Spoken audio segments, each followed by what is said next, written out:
And quite a notable accomplishment for the Bahamas Brass Band. The group was able to minister through music at a U.S. prison. Here's that story.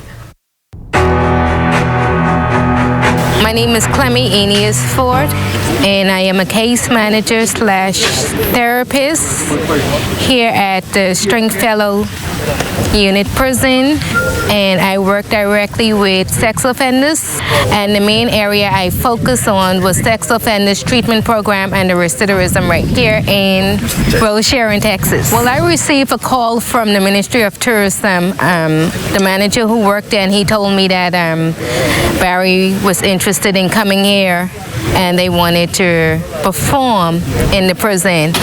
And for me, I was like, oh, that's great, because I always want to advertise that I'm from the Bahamas and everybody know that I am a proud Bahamian. And it was no problem when I presented to either to my to the warden and to the deputy warden, and they told me they're getting on track with our chaplain, and it was welcome. They embraced it with open arms. The inmates received it with, they embraced it because they heard about it. We advertised it. We told them about it about 3 weeks ago. So they were looking forward to it. You can see there was transformation. You can see there was life change. Some of them actually gave their life to Christ. I thought that the impact was extraordinary.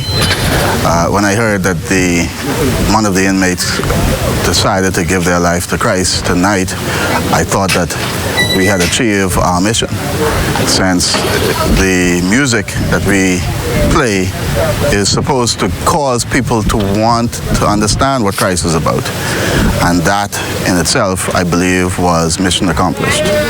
We were able to come to this correctional facility and host a service to the glory of God. What do you do when 77 people give their hearts to the Lord during the service? And we were so privileged not just to have the band play, but to have the state overseer for the Church of God of Prophecy in Texas to come along and to feed us with the word this evening. What a dynamic sermon he preached. Unfortunately, we were not able to record the service, but heaven holds the record. Souls have come to the kingdom, and the power of the Lord was heavy in the room. To share with the inmates the importance of having an encounter with Jesus Christ and how that changes our perceptions. Coming to the prison, I wanted them to understand that although being in prison and being limited and being incarcerated, they could find freedom by having an encounter with Jesus Christ. To present the importance of understanding that who they were and how they defined themselves had nothing to do with their past.